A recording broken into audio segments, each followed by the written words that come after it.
How do you recommend that parents develop that competency and that capability in their kids? I went at it like, look at mom flop. Look at this. Look at what I just did. It was more showing them that even as an adult, you're not supposed to get everything right. I taught them that the only failure in life is not trying. So I told my kids that. I said, if you see someone who's the most popular kid at school, guaranteed they have insecurities just like you. I was always trying to teach them that it's okay to be imperfect. I made imperfection almost beautiful. Like, it's our vulnerabilities and our imperfections which connect us to people. All right, Lisa, welcome to the Man Talk Show. How are you doing today? I'm doing great, Connor. Thanks very much for having me. Yeah, thank you so much for agreeing to be on here. A couple months ago, I was scrolling through Instagram, as one does these days, generally exhausted, and like came across one of your videos, and it was during a period where my son had just started hitting. He's like 3 at the time, and he started to get, classic 3-year-old, right? He's a 3-year-old boy. They have a testosterone spike between 3 and 5. He started to get pretty wild and unruly. And your video was hilarious because it sounded like my son, but then it also was very counter to what I see a lot of online. A lot of the parenting advice online was somewhat, not very, but somewhat counter, which I really appreciated. I think in the video you said, stop trying to be your child's therapist, something along those lines. And I was like, yes. Well, what I actually say is don't do the mini therapy sessions discussing all this stuff, because that's not them, that's us. The adults do that. They're not analyzing everything, and it's inappropriate. It's just, I'm interested. You said there's a testosterone spike at 3 to 5. I'm not a doctor or anything. I've never heard that before. Yeah, boys will go. I mean, I work with men predominantly, so I know a lot about male biology and psychology, but young boys between the ages of 3 and 5 will go through a kind of like a mini puberty where they'll have this huge spike in testosterone, and it'll act somewhat similarly to what happens. It's almost like they're going through a pre-puberty, and they'll have a big increase in testosterone. And so a lot of their behavior, starts to get a little bit more wild and reckless and risk-taking and all the things that we see in young boys that go through puberty. So, yeah. I have never heard that. Yeah, it's an interesting one. That's very kind of makes sense. Yeah. Okay. Yeah. Okay. Very good. So tell me a little bit, let's just start broad. What would you say if I asked you what you think most parents are being told that is maybe not beneficial for them helping to raise really strong, independent children? Well, I'll be honest. I don't know what they're being told because I stay in my lane. I don't know anybody else out there teaching it. I'm very careful. I'm kid taught. But I would say the biggest challenge I'm up against in coaching is there's a lot of discussion, a lot of therapy with their kids, talking about big feelings, big emotions. Kids' love language is fun and play. And I think parents are doing too much talking and not enough playing. I would say that's probably what I come across. And when I don't teach discipline as much as I teach connection. So I do teach parents how to connect with kids in their world. And I would say that's what parents are missing the most. They're so busy trying to raise their kids up to their adult level by discussing all their big feelings and big emotions. You look at a kid's face when you're doing that.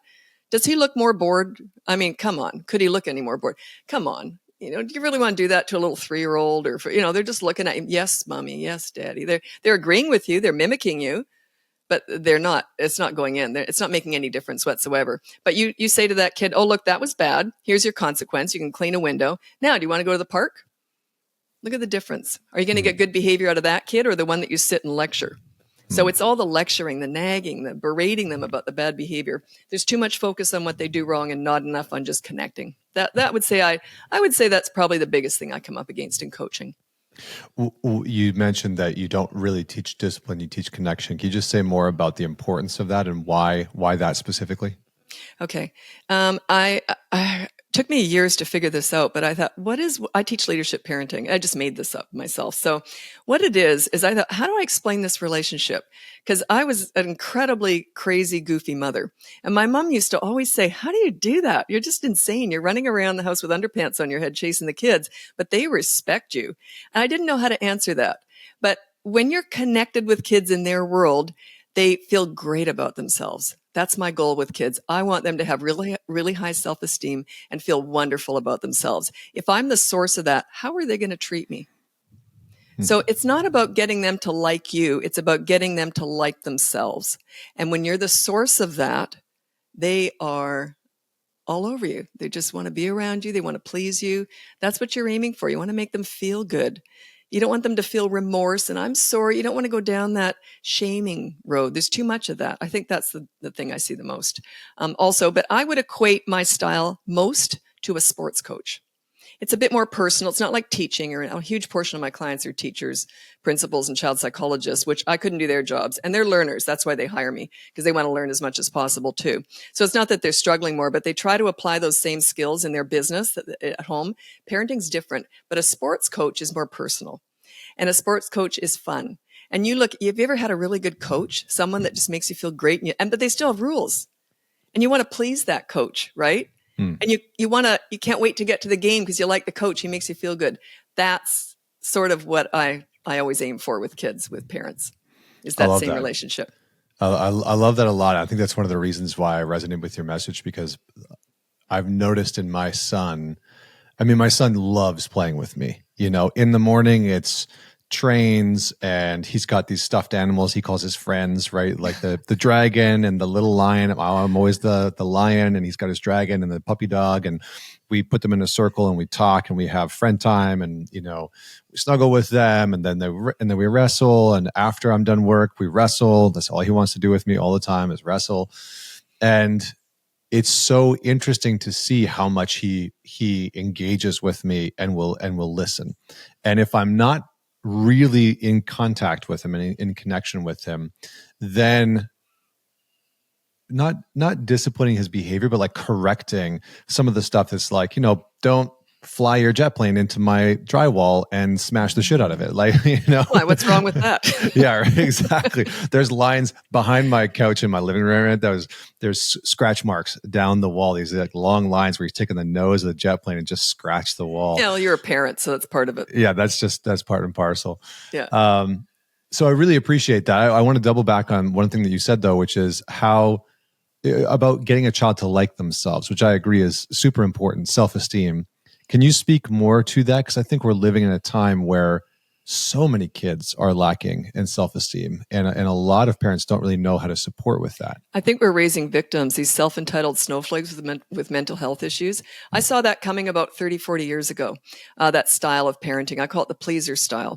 And it's raising self-entitled snowflakes, and they just don't have any fortitude. They don't have any strength because parents are trying to make everything easy for them, which is interesting. Those parents are the most likely to yell.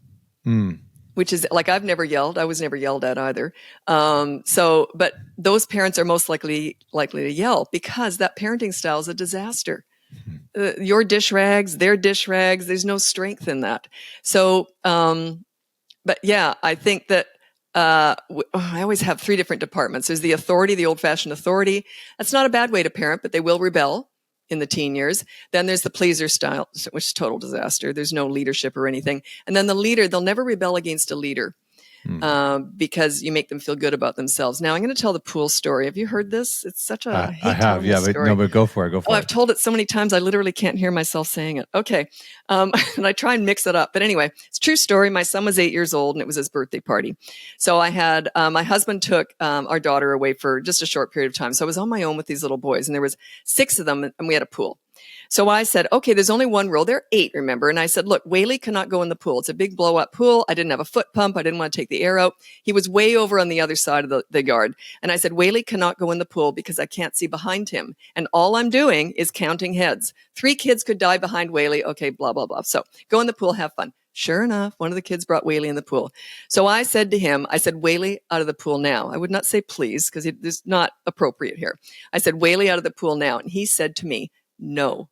My son instantly got a big grin because he said, oh, this is going to be good because he knows mom knows how to take care of business. Anyway, so I was in the pool fast, fully clothed, and I dragged that kid out. And I said, you're going to sit with me for 10 minutes. And then I was counting 5 heads in the pool. And then I'm talking to this kid. Now, you said, how do you make kids like themselves? This is perfect example. So all I'm doing is I said to him, so he's sitting with me for 10 minutes now.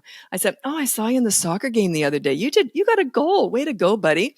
And remember we worked on that test together in school because I used to be a behavioral mentor, a volunteer at schools. And I said, you got 85 out of 100. Way to go. What's your favorite PlayStation game? Blah, blah, blah. I'm going on. And he's talk. And another thing about me that's wonderful, me. I couldn't get rid of him. 10 minutes is up. Go back in the pool and have fun. He wouldn't go. He kept talking all about him. Now, how was he? And finally, he got back in the pool. My son got him in. So for the rest of that party, for 3 hours, he was all over me. Lisa, can I help you with the cake? Oh, and make sure, don't bring Whaley in the pool. He's telling other kids, don't bring Whaley in the pool. Now, what did I do there? I don't let anything go. Bad behavior, I addressed it. But it was fast. It was over with. And then I'm connecting. So he felt like $1 million with me. He liked himself. Now, how are they going to treat you? When they feel good about themselves, how are they going to treat you? Pretty good. Yeah. Yeah, like a friend. That's all I do. It's that simple. Yeah. Now, I'm going to address something that you said, and just a little piece of advice is, let's say and you said you play hard with your kid, which is absolutely fantastic. But let's say while you're playing, let's say he does something you don't like. What would you do? Let's say he just decided to hit you. What would you do in that moment? It depends on the situation. Sometimes I'll reinforce. We don't do that, or there's consequence immediately. Especially if it's something. What would that be? Like the only thing he gets to watch on TV is Thomas the Train. So it's like no TV tonight, no Thomas the Train, something like that. Or I will create like a state change through environment. So sometimes when he does that, I'll move him outside. I'll literally pick him up, bring him outside, sit him on the front porch, and I'll create a state change. And I'll say, like, we don't hit. And so I'll move him away from what we were doing in that moment. And then he's usually like, oh, wait, what just happened? And then how long would you have him? Like, how long would you wait before you go back to the fun? I'll sit with him for a minute or two, maybe Perfect. 5. Okay. Yeah. Perfect. Or the last thing that I've done, because my son has a ton of energy, which most boys do. There's from our front porch to, we have a hammock on our yard. It's probably like, I don't know, 25 yards. I'll have him run to the tree and back 3 or 4 times. So when he hits, it's like consequence. You got to do something. So go run to the tree and back 3 times. You got to be fast. Yeah. Another thing that I do teach this is, if you're having fun with a kid, you don't want it just to end. But you're good. You go back to it. You don't just say, that's it, I'm finished with you for the day. So good for you. Yeah. You go back to it. So you do basically what I'm talking about. But what I would do, or another way you could do this, is just say, I'll tell you what, you just hit me. I didn't like that. So I'm just going to sit here quietly for 1 minute and start a timer. And you just sit there. And there's no anger. You just sit there looking bored, looking at the trees for 1 whole minute. Minute's up. Okay, let's go back. The thing is, they're watching you sit there, ignore them. It's a bit of a snub. And it's okay to do that when you've just been hit. It's okay. Yeah. But it's very fast. You don't have to move or anything. It's very quick. And then if he bugs you, but I'm sorry, say, okay, 10 more seconds. So there's no anger. Just, okay, 1 more second. Oh, it's over. Okay, let's go back to play. You see, you're sort of, you kind of know what you're doing. It's fast. And because I've worked with so many kids, I had no leverage. I was working in classrooms or in hospitals or wherever, and I had no leverage. So that's what I would do. Oh, Lisa's just going to go quiet for 1 minute because you did that. They, oh, sorry, Lisa. And they talk to me. Oh, no, 25 more seconds. And they're kind of in on it too. They kind of, and the thing is, they don't tend to do it again.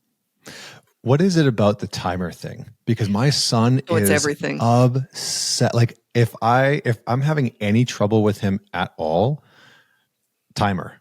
I'm like, we're going to set a timer for 1 minute and then we're going to do that. Or we're going to set a timer for 10 minutes. We're going to go play. And, and then it's bath time. It's almost like it's this weird hack that I didn't know about. And I just started doing it one day where I was like, oh yeah, I'm going to set a timer. And then he became obsessed. He wanted to see the timer on my watch and engage with me. And I was like, what is happening? So it's a clear boundary, and it's something he feels in control of also. Okay. He knows what's happening. Like I don't like there to be a lot of mystery with this stuff. I like to be pretty transparent. So I would just say, well, I didn't like what you just did. So I'm just going to go real quiet for a whole minute here. And then they're in on it. Mm. They understand that. It's not like, okay, that's it for now. And they're like, what's going to happen? They don't know what's going to happen. This way he knows the end. He knows there is an end, by the way. Right? So if they don't know there's an end, they're going to keep hitting. Whereas this way, all I have to do is stop hitting and that won't happen again. Or we'll go back to fun in a minute. Parents tend to let a lot of stuff go and then they blow up because they're trying to avoid, like, I don't let anything go, but then I don't have to deal with anything either because, I sort of set the boundaries right away. But yeah, I don't teach that right away, by the way. When I'm coaching people, we start small. We just do one thing at a time. But yeah, they tend to let a lot go because they don't want to discipline or they don't know how to. And then they blow up. That's it. I've had it with you kids. And they're yelling. And then the kids are like, ooh, and they're crying. And it's just a bit of a mess. It's very normal. Almost all my clients yell. Almost all of them. It's so rare that I'll get a client who doesn't yell. It throws me off. I'll say, okay, so do you yell? No, we don't yell. Oh, okay, let me think. Like it's that rare. It throws me off. So most parents yell, and it's because they don't know what else to do. Yeah, they feel guilty about it. Yeah, it's like the not having power. I mean, I guess the average person probably doesn't have somebody be so disobedient in their life in the way that a kid is. We're like, hey, can you pass me that? No. Just walk away. Like, what? Exactly. And a lot of my clients are very successful, run huge corporations or are very famous and are used to people, bowing to them everywhere. And then they get this little 2-year-old that tells them to shut up and spits on them. Right. All of a sudden, what the heck? They're just not used to that. So, and then I have to talk them off the cliff. And I say it's very normal. 2-year-olds are just kind of crazy anyway. So, but yeah, parenting I loved it. It was the most fun I ever had. But if you don't know what you're doing, I could see it would be a complete nightmare. I can totally see that because it's personal and they live with you 24/7. Yes. Yeah. And they can terrorize you. Tell me a little bit more about, so play obviously is a big avenue into connection. What are some of the other ways that parents can build a more robust level of connection with their kid? It depends on the age. As they get older, like my daughter and I, she works with me and we're doing a podcast now and we were talking about this the other day and it came up in the podcast and I thought that's interesting. Someone said, oh, well, did you discipline your kids? Because I always say I didn't have to because I got respect when they were tiny. And my daughter said she only remembers once. It was the fruit cup story. So we told that. And then she said, yeah, but you were in trouble all the time. I was accountable. If I messed up, my kids loved it. They'd come in the kitchen together, a united front, and they'd have huge smiles on their faces. And I'd say, what did I do? Remember last night, Mom, you said you promised you were going to make muffins. I don't see no muffins here. So, what do you want? We'd love to go to the water slide park after school today. Okay, fine. I'll bring your suits. You got to be accountable. That's respect. You got to give it to get it. Everyone just expects to get it. I earned it. I worked for that and I was accountable. So I made it up to them, but I was still very much the leader. Wasn't I, sweetie? Yep. She says, oh yeah, I was the leader for sure. But we just had a friendship. It was just fun and goofy because I got that leadership cemented when they were little. Plus when they're having that much fun and laughter in the house, I did a lot of really weird stuff, but anyway, I was kind of crazy, but I was always trying to find joy in the moments. There's no magic, cure for any of this, but it's just find moments. It doesn't have to be any big, okay, now our quality time tonight is between 7 and 7:21. You don't do that. You just, all of a sudden I just start singing. And next thing you know, the kids are singing along, like just crazy, driving along. Find moments and just engage with your kids. But it's always on their level, never on yours. Because remember, we're trying to make them feel good about themselves. They don't feel good about themselves if you're on an adult level and they can't get there. There's a saying that I've heard before, and you say you get down on their level and you say to them, use your words. I find that extremely patronizing. They are if they're crying and screaming and having a fit, that is their words. Don't expect them to find their inner adult. So, but yeah, get on their level and just be goofy, be fun. They love goofy. They love fun. Luckily, it comes naturally to me, but they love goofy and fun. And even with teenagers, I was funny. That was what I used as my weapon. I used humor. And fun connects everybody. Agreed. So I use that with kids. Fun. It really is. Yeah, it's very interesting. I'm curious about the shift between how you raise a toddler and then a preteen and then a teenager? Like, what are some of the ways? Because obviously I haven't gone through the teenage years yet. I mean, I went through them myself, and that was a shit show. That was a complete disaster. I was the most rebellious, not listening. And it's funny because I can see this part in my son that's like mischievous, and button pushing. And I'm like, ooh, you are just like me, boy. Like that's wild. If you set them up, like my son was 15, he could have rebelled. He had it in him for sure. I could see it. And he was 15 and he was kind of mad at me one day. And I thought, what's going on? What's wrong? And he goes, you've been a really difficult mom. We were best friends. I thought, what? And he says, because I could never rebel. You're too reasonable and easy to talk to. I apologized. And then I walked away and celebrated. Right. Yeah. Wow. Yeah. You're like fist pumping. Too reasonable and easy. Well, he just told me what to do. Be reasonable and easy to talk to. And also I gave them a say. I always gave my kids a say. I'd say, here's what I want. Now, let's start the negotiations. Do you think that's fair? And they'd usually say yes. Or else they'd say, no, I don't think that's fair. I say, okay, well, what do you want? So we'd go back and forth. They always had a say. But because I had respect already, they never came at me in a disrespectful way. But I'm going to go through the 4 stages of parenting. Please. The first one is baby, 0 to 15 months. You meet their needs and meet their wants. The second stage is toddler, 16 to 35 months. This is just in the way I've done it. 16 to 35 months. Then you meet their needs and start to manage their wants. You're teaching them right from wrong at that point. So there's things you do, but it's all consistent corrective actions. They're not about words at all because they're in the moment. They don't have foresight. They don't have, I know what I think I'm going to do. They just do it. They don't think before they do it. And then you go into the child phase. The child is 3 to 12. And I've linked the preteens or tweens in there, which is 9 to 12, because you still parent the same way. That's when you're at the height of your leadership. They want to please you between 3 and 12. Not under that. Toddlers don't give a hoot. But children want to please you. Now, then you go into the teen phase, 13 plus. This is the one that is my favorite age for sure. I specialize in teen crisis work because they're my favorite age. It's not that they're difficult. It's that parents don't adjust their parenting to the teen years. Now you've been their leader for, all these years. Now you want to transition and make them the leaders of their own lives because that's what they're going to be. And they're going to take over anyway. So you want to be condoning it and helping them manage it as they go along. So what you do is you want them to be their own leaders, but they just don't want to disappoint you. So they go from wanting to please you to not wanting to disappoint you. You do not want teenagers trying to please you. They're turning into adults now. You want them to want to please themselves. So, and you can't go wrong with high self-esteem. You make your kids feel good about themselves, they usually will make the right choice. And they treat you beautifully. Yeah, I was reading, I like research, by the way. You're probably getting some of this. Yeah, you used a word. What was it? What did you word? The state of something. What was it? You said the state of something, and the word you used, I thought, yeah, I don't talk like that. I knew what you meant, but I don't talk like that. I've been around kids too long. There was a study about kids, and one of the greatest determinants of whether a child will be successful later on in life is their level of self-esteem growing up. Well, of course, because there's nothing you can't do. Both my kids are incredibly hard workers. Both of them, almost to a fault. It's almost pushed themselves too hard. My daughter works with me full time now, and I was a little bit nervous about it because she has way more drive than I do. So I always say, like, I'm the face of the company, but she's in the tractor driving it, and I'm in the wagon behind her just hanging on. She's pulling me along. So both my kids, I raised them to be strong, confident individuals, and they're both really, really hard workers. So I'm proud of that. I didn't hand anything to them. I made them work. I taught them, you got to go out and get a job now.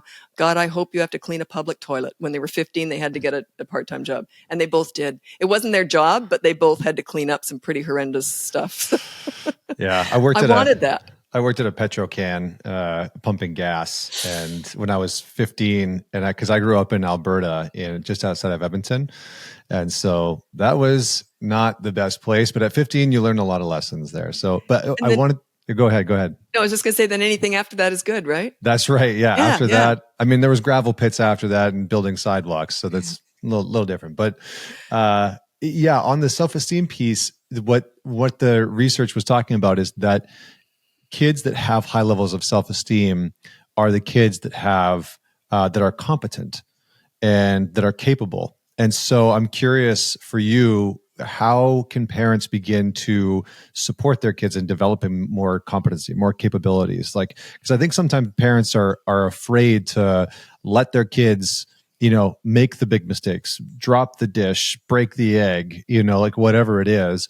I saw this with my son the other day, who's afraid to crack the eggs. He was worried about, getting the shell into the thing or dropping the egg on the ground. I was like, no, do it. Like, let's go. Let's try this out. And then he did it, and he, cracked it open, and he had egg all over his hands, and there was some on the counter. But he was so ecstatic. He was so excited. He's like, I did it all by myself. I'm like, yeah, buddy, you got this. So is it little moments like that, or how do you recommend that parents develop that competency and that capability in their kids? Well, I haven't heard that kids with high self-esteem, it's competence and capability. I haven't quite heard it put like that. So I have to think about that. Not right now. I'll think about it later. Yeah. So I'm not just going to sit here. Going to have a philosophical think on this one while we're on the podcast. Give me 5 minutes alone here. Okay. So I went at it differently. I went at it like, look at mom flop. Look at this. Look at what I just did. It was more showing them that even as an adult, you're not supposed to get everything right. I taught them that the only failure in life is not trying. I don't care if you win. I never put an emphasis on winning or succeeding. I put the emphasis on trying. Okay. So doing it right, being perfect, I never put emphasis on that ever. I'd say, let's just laugh it off and try again. So I think it was more, I wasn't pushing them. I did make them try stuff, but it wasn't so much, it was more watching me, I think, fail at stuff and go, oh, well, I gave that a go, didn't I? Oh, well. So, because remember, they're not listening to you, they're watching you. So, but yeah, they saw the fact that I was never aiming for perfection. My son, if he was here, would say, well, you sure didn't meet it. He's the funny one. So thank God you didn't. Okay. But yeah, I just sort of, I made imperfection almost beautiful. Like, it's our vulnerabilities and our imperfections with which connect us to people. And we all have them. And I know I used to get asked this a lot, because I used to, from the time I was little, mom used to say this too. She used to say, you can walk into any room like you own it. From the time I was like 3. I still do it. I'm 60, almost 64 now. And I walk into any room like what I'm thinking when I do that, because I thought, why do I do that? Why do people keep pointing that out? Now, it's not that I think I'm better than anybody else. It's that I don't think anyone else is better than me. We're all the same. So I told my kids that. I said, if you see someone who's the most popular kid at school, guaranteed they have insecurities just like you. I was always trying to teach them that it's okay to be imperfect, just like cracking the egg, same idea. But I did focus a lot on trying and failing. I said, if you're not trying and failing, you'll never get anywhere. So rather than focusing in on developing a competency, you really focused in on how, like, teaching them how to fail. Is that an effective way of saying that, or how would you word that? Yeah, that it's not just teaching them how to fail, because it was okay if they succeeded too, by the way. By the way, that was wrong. You're supposed to fail. But no, it was, sort of. But it was more just teaching them that it's winning or failing or succeeding isn't the point. And they're pretty competent kids anyway. Like, they did very well in school, and but I never pushed it. I never did. No matter what they did, all I went to was the behavior. That's all. If you're nice, I always figured that trumped everything. But yeah, they're both extremely hard workers, and I think because I did push them to try everything. You get out there, give it a go. No one else is better than you. I think we have that fallacy and I'm older, I get this now. By the way, you can't get wisdom when you're young. You have to get old and wrinkled and saggy before you get it. It's unfortunate. But anyway, you do start to get it, and you think, no one else, we're all the same. We all want the same things in life. So I never really saw success maybe the way other people did. I saw it more from making a difference in the world and liking yourself, being a good person. So my idea of success was maybe a little bit skewed too. No, I like that, because I think I have a ongoing saying with the guys that I work with, and because I get asked the question a lot, like, how have you done what you've done or built what you've built? And my response is always, I failed my way here.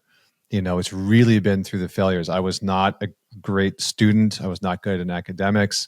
I wasn't particularly good at many sports, but I really focused in on learning from failures, examining them, being okay with them, being able to laugh it off sometimes and be like, well, that was a mess. Like Yeah. what a disaster that was. Like, holy crap. Let me look at that. Like, what happened there? And I think I've tried to take that approach with my son as well. My daughter's only 7 or 8 weeks old, and so there's no What, you haven't started that with her yeah, yet? right. Oh, geez, you're falling behind here. But I've tried to do that with him, where it's like, I just like put these little things in, like, accidents happen and that's okay. And he's like, yeah, accidents happen and that's okay. And so I think that type of mentality is good, because otherwise I've noticed with some parents, they can really pressurize the system. And I would love for you to speak to what happens to a kid when they feel that perfectionist pressure that can start to set in within a home environment. Oh, geez. Those are the poor sports, the ones who cry when they don't win. And because now I don't see that as a perfectionist. I see that as horribly insecure. Like I'm a loser because I didn't win. That's the way I view it. And when I point that out to the parents, they go, oh, wow. Yeah, you're right. It's not that and even when they win, they're obnoxious about it. You know what I mean? Ha ha, I beat you. It's all insecurity. Whereas those parents and it's a learned behavior, by the way. They're not born to do this. Poor sportsmanship. And it does come from insecurity. So, and yeah, I don't really know. I don't have a perfect answer for that. I don't have a perfect answer for anything, by the way. But yeah, I think that if they see you trying and failing, putting yourself out there, they're more likely to do it, because they are watching you. Trust me, they're watching you way more than they're listening to you. Even teenagers, more than they're listening. I for bet. sure. Know. But they're always watching you, always. So yeah, I think that set a good example of not being perfect. Did I do that, sweetie? Did I? She doesn't want to be mean, but she goes, yeah, okay. She's really sweet. But yeah, I like to set a good example of being a loser. No, not quite that bad. But yeah, just give it a go. Who cares how you look? Yeah.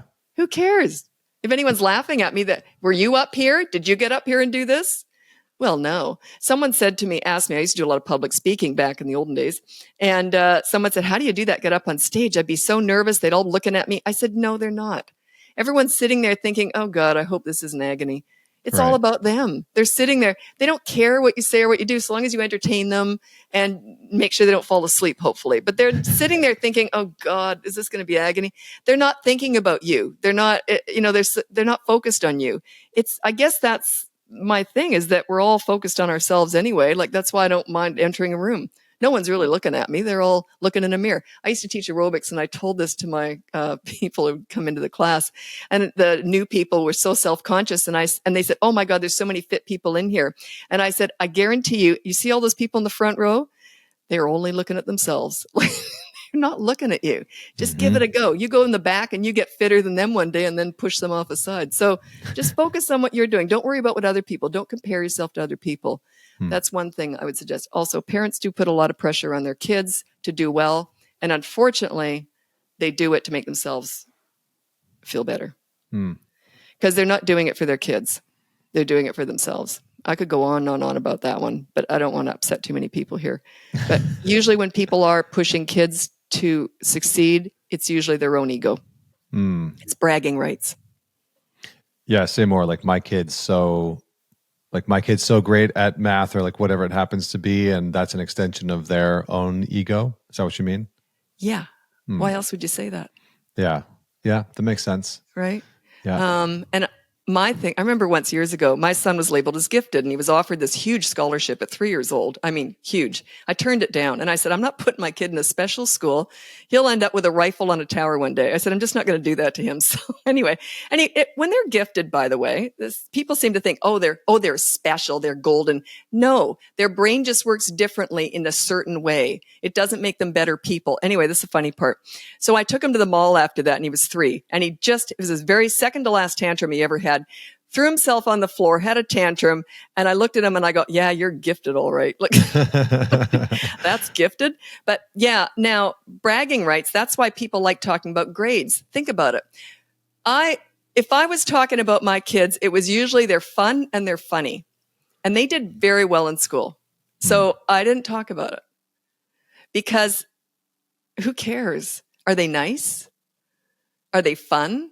Do you enjoy being around them? Anyway, I had this friend who also had a gifted son. She thought we were friends because our sons were both gifted, and they were segregated in certain ways that we didn't have control over. She was pushing her son. I was pulling mine back. But anyway, and she said to me, oh, she goes, people just don't understand when you've got a gifted child. Her son was like 5, and he was gnawing on her ankle to get her attention.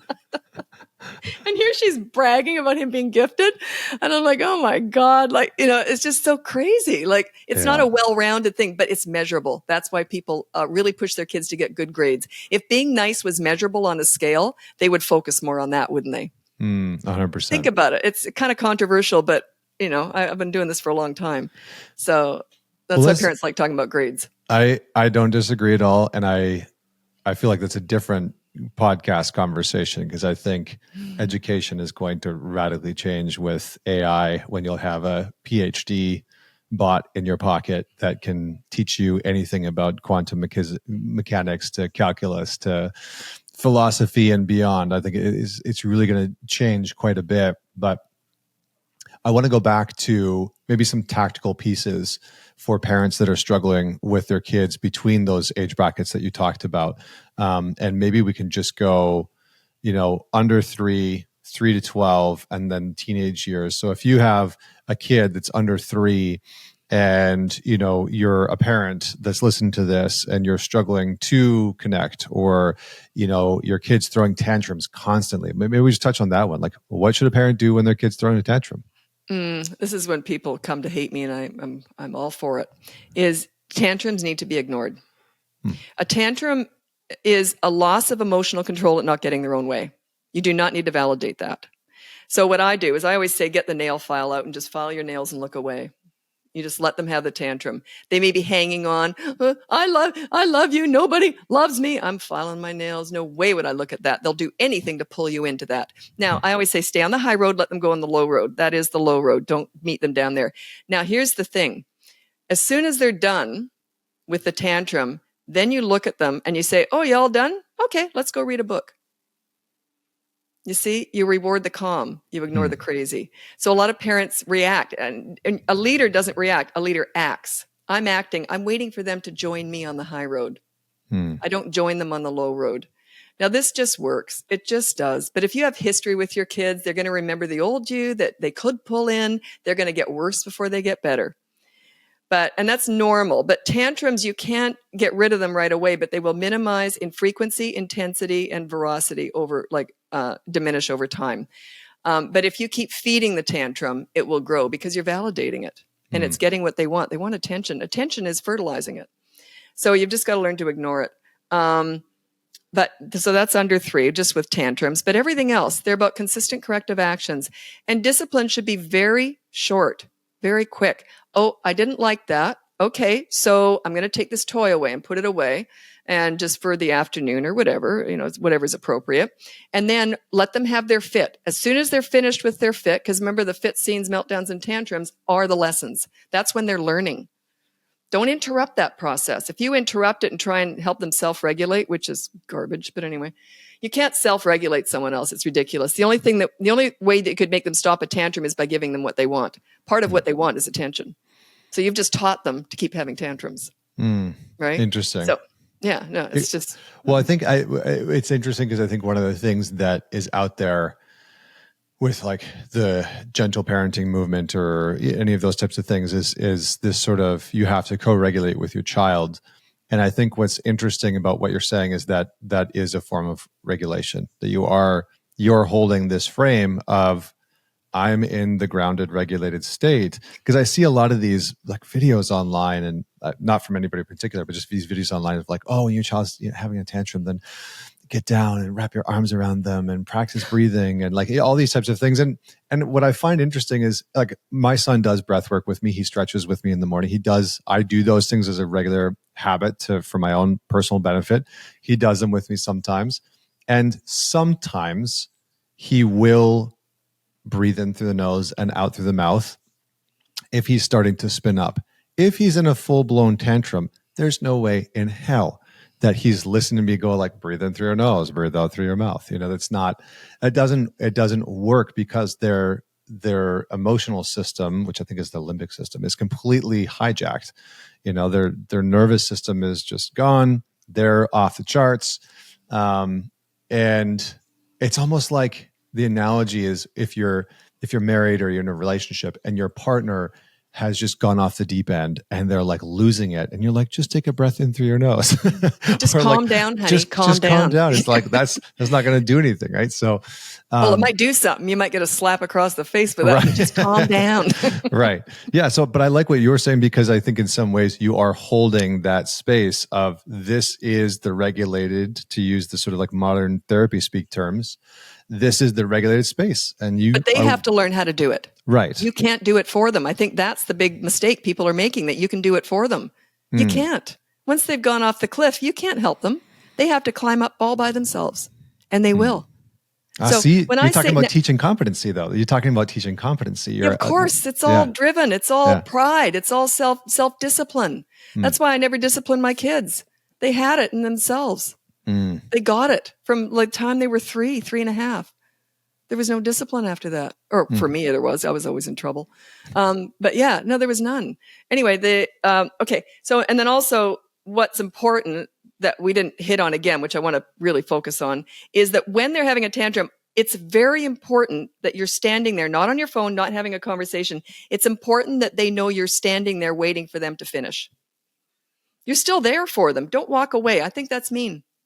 They are going through something. It's not nearly as upsetting to them as it is to you, by the way, because I don't want to get into all that. But anyway, they're just coming out of babyhood when all they had to communicate with was crying. So crying to them is not emotionally devastating like we think it looks like it is, right? When a newborn cries for milk, do we go, oh my God, he's emotionally devastated? No, toddlers are coming out of that. So it's not as nearly as upsetting to them as you think it is.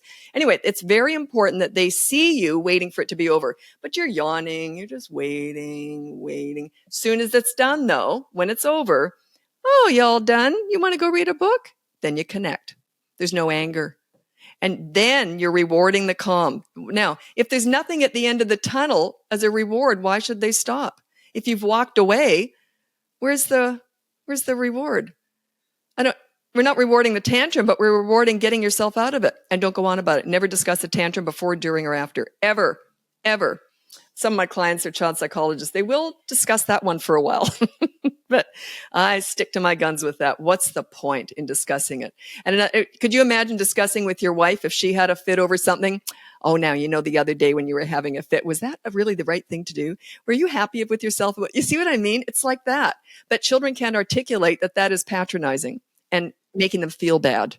I don't want to make kids feel bad, so I don't focus on what they did wrong. I focus on who they are and what they do right. That's what gets you more of the good rather than talking about the bad. But you got to show that you're just waiting for it to be over. And as soon as it is, oh, you all done?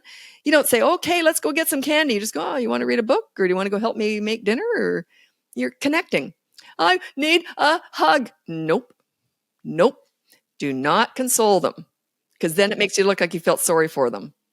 I need a hug. Oh, you're all right. Pat them on the back. You're okay. Let's go do dinner. You can hug them and console them and cuddle them. I'm very affectionate. You can do that any other time, but not around a tantrum. So as soon as you can, oh, my angel, they're going, oh, good. Okay. So that was awful. That was something to feel sorry for myself about. Whereas I treat it like it was nothing. Oh, you all done? Okay, let's go cook dinner. I need a hug. No, you're all right. Okay, let's go do dinner. You watch the difference in those kids. I've worked with hundreds of kids. You watch the difference in those kids when they're treated like that compared to the other way. I've seen this millions of times. And they just get it. They just get it. Parents don't. Kids just get this. It's interesting when you frame it like that. I can see how a parent's, how do I want to say this? Like a parent's intention is to soothe their kid in that moment.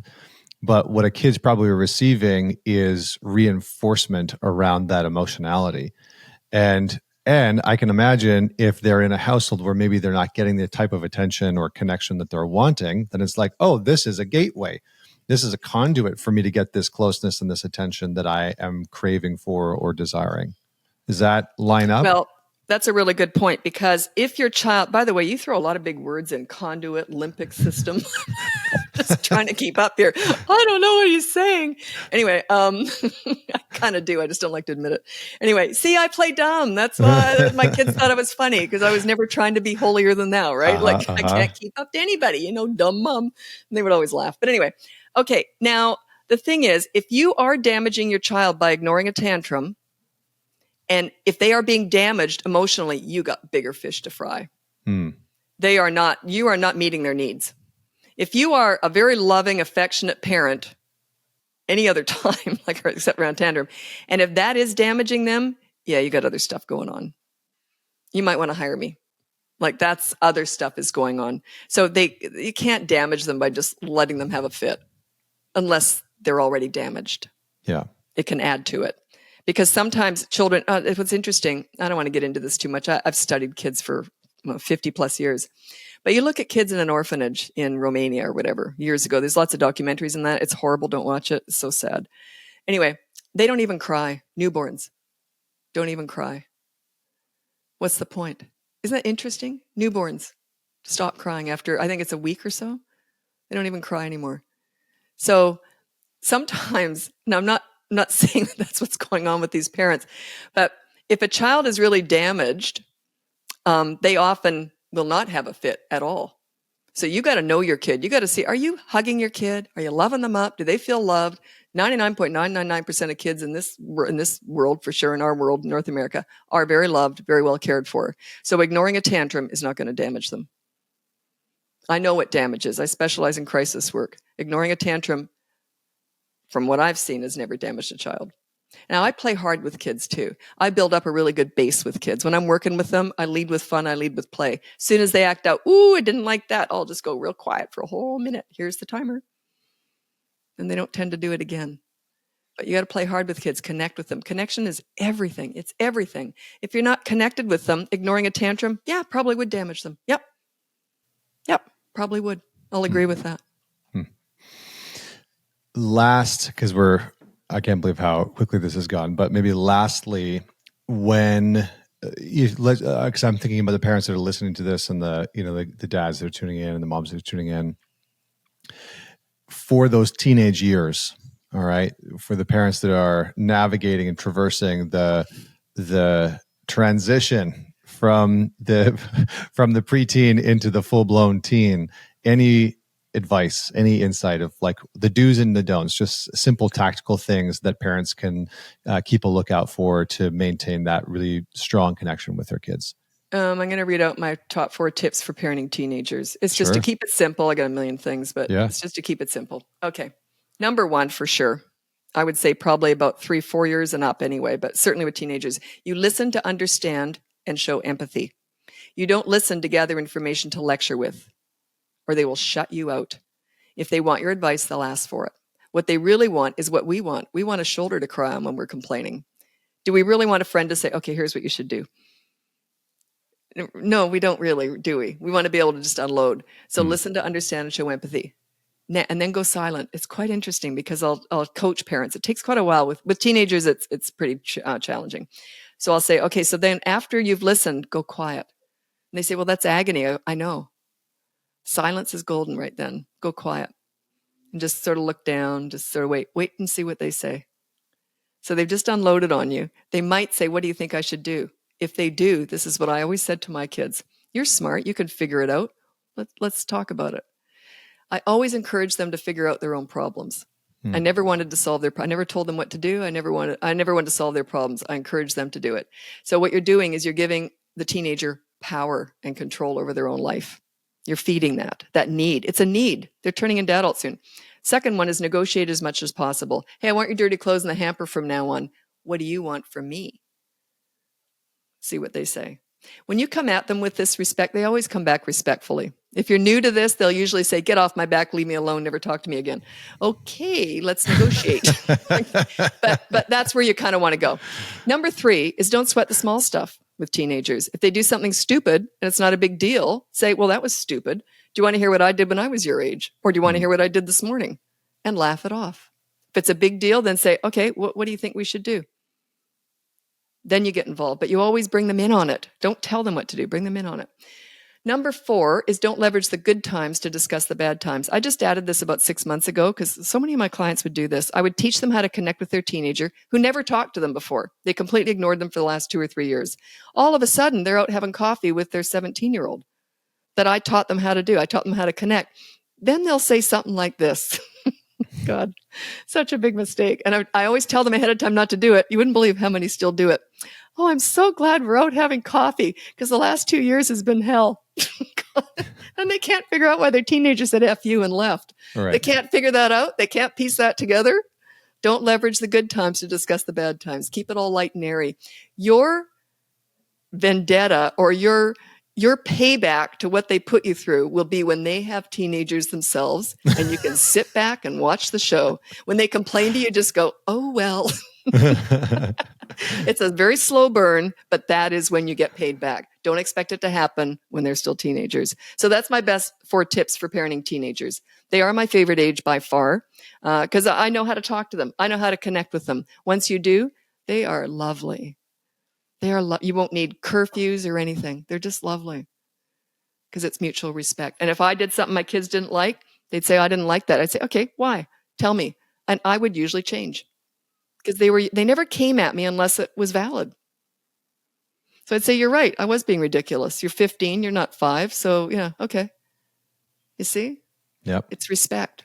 It's respect. And by the way, I just want to say before we go that most people come to me because they want to fix their kids. We're not doing that. We're training parents here. And my goal is not for you to raise nice kids. That's a byproduct. My goal is that I want you to wallow and enjoy parenting as much as I did. It was the most fun time of my whole life. I laughed every single day. My daughter will attest to this. I said to her stupidly about a month ago, she's 29 now, and I said, were you aware of how wallowed in you? And she goes, yes, we were. Yes, we were. I want you to enjoy parenting like I did. It's fun. It's fun. Just get all that pesky discipline out of the way and just enjoy. That's my goal with parents, is that they have fun. Love that. Couldn't agree more. I'm totally on board with you. Maybe it's the Vancouver connection, but I have so much fun with my boy, and I can't wait to have some more fun with my daughter. So thank you so much for joining me. This has been very insightful. I think people will love this. Where can people go to follow along with your work and your wisdom? Where should they go? Well, it's bratbusters.com, and make sure there's a S on the end. I've got lots of imposters out there, evidently, because you get a decent following and you get a whole bunch of imposters out there. So anyway, we've just got a brand new podcast that started a week ago. My daughter and I are doing it together. But just go to bratbusters.com. Everything's there. And I'm here to support you. I do lives all the time on all my platforms. And they're all free. And my behavior board's free. And then there's paid stuff too. But there's lots of free stuff I'm handing out all the time because I love what I do. Awesome. Well, we'll have the links for all that in the show notes. Definitely go check it out. If you are a parent or you're going to become a parent, then this is the thing that you should listen to with your partner. So man it forward, share it with them, dive into this, check out Lisa's work. And until next week, Connor Beaton signing off.